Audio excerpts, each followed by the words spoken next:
Hello everyone, welcome back to our channel. আমি সুজাতা অনেক অনেক ভালোবাসা দিয়ে আজকের ব্লগটা শুরু করলাম। সকাল সকাল খেলায় ব্যস্ত হয়ে গেছে পাড়ার ছেলেপুলেরা। মাঠের মধ্যে শুরু করেছে। এদের শীত গ্রীষ্ম গরম কিছু লাগে না, এদের খেলা পেলেই হয়।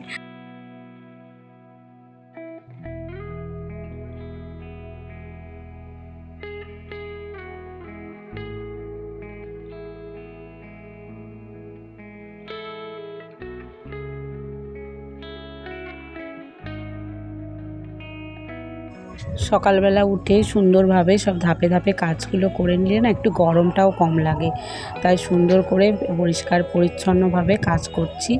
এগুলো সব একদিকটা প্রতিদিন না ঘরের প্রতিটা কর্নার ঝাড়ি না, একটা কর্নার ঝেড়ে পরিষ্কার করে নিই। কারণ কি বলো তো, তাহলে সময়টা কম লাগে। আর ছোট বাচ্চা যেহেতু ঘরে আছে, তার জন্য আমি এরকমভাবেই কাজ করি। একবারে পুরো ঘর পরিষ্কার করি না, একটা আজকে করলাম কালকে আর একটা করলাম। ব্রেকফাস্ট বানিয়ে খেতে দিয়েছি আমার মেয়েকে আর আমাদের পুচকুটাকে। দুজনে মিলে বসে বসে ভাই বোনে টিভি দেখছে আর খাচ্ছে। আর সকাল এতটা ব্যস্ত থাকে না, ওর জন্য একটু পাউরুটি এনেছি। এখন যেহেতু ছুটি, ইলেকশানের জন্য ছুটি, স্কুল বন্ধ, তাই আজকে একটু ঝটপট করে ব্রেকফাস্ট বানিয়ে নিয়েছিলাম। একটু চিজ দিয়ে এইসব দিয়ে করে দিয়েছি। আর এই দুপুরে রান্নার আয়োজন করছি। যা কিছু ঘরে শাক সবজি ছিল সব ফ্রিজ থেকে টেনে বার করেছি। পাঁচমিশালি তরকারি আর টক ডাল, এর সাথে আর কিছু লাগে? আর উচ্ছে আলু ভাজা করব। আর কি করব চিন্তা করছি।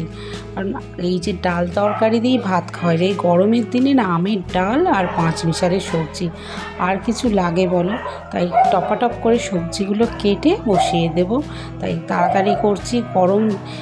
গরম একটু ভ্যাপসা গরম। আর সকাল থেকে একটু রোদ আছে আবার নেই, এরকম বলতে পারো। বৃষ্টির একটুখানি সম্ভাবনা আছে, দেখা যাক বৃষ্টি হয় কিনা। সব আনাজ কেটে নিয়েছি।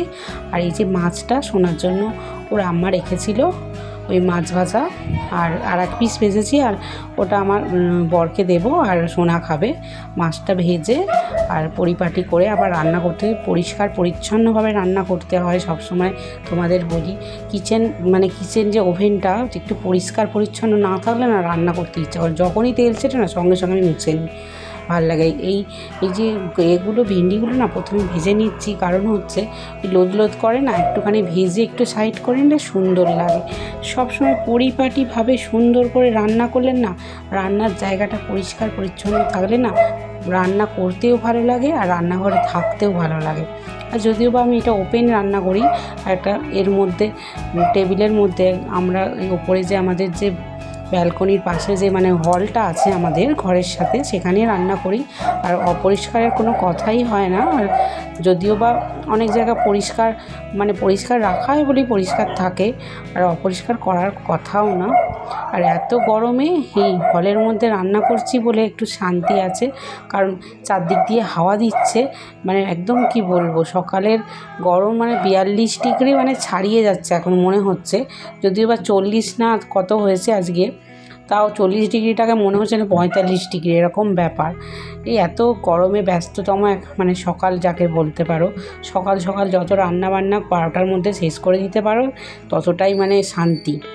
তারপরে যে রোদটা, ওই রোদে যে বাইরের কাজগুলোতে যে থাকে, সকালবেলা জামা কাপড় না ধুয়ে আমি কি করি, এই রান্নাবান্নাটা করে নিই। তারপর জামা কাপড় ধুয়ে তারপর একটুখানি রোদটা কম হলে ছাদে যাই বিকেলবেলার দিকটা করে। এই 3টের পর ঠিক ওই 4টে নাগাদ যাচ্ছি, গিয়ে জামা কাপড়গুলো দিয়ে দিই। তো ওই যতটুকু শুকনো হয়, জল ধরলেই হয়, ঘরের গরমেতে সব শুকিয়ে যায়। আর পাঁচমিশালি তরকারি কালারটা দেখেছো কত সুন্দর, একদম টেস্টি করে রান্না করছি। এটা ঝিঙে না, ধুদুল দিয়েছি। এর মধ্যে বেগুন, কুমড়ো, আলু যা ছিল ঘরের মধ্যে সব দিয়ে দিয়েছি।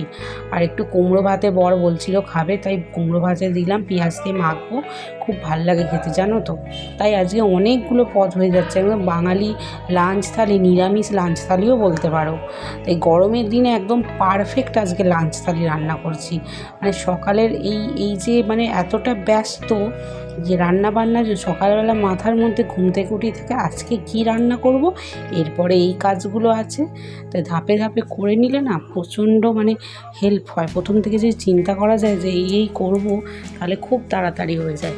যাই হোক, ডালটা সিদ্ধ হয়ে গেছে, আম দিয়ে দিলাম আর এর মধ্যে হলুদও দিয়ে দিলাম আর সুন্দর করে নেব। আজকের মতো সব রান্নাবান্না সব কমপ্লিট হয়ে গেছে। লাঞ্চের থালিটা সব কাজ করে সাজিয়ে নিয়ে আসে। লাঞ্চের থালিতে গরম গরম মাছ ভাজা, গরম ভাত, উচ্ছে আলু ভাজা, কুমড়ো ভাতে পাঁচমিশালি সবজি আর আম ডাল, একদম গরমকালের পারফেক্ট থালি। আজ তাহলে আসি, টাটা।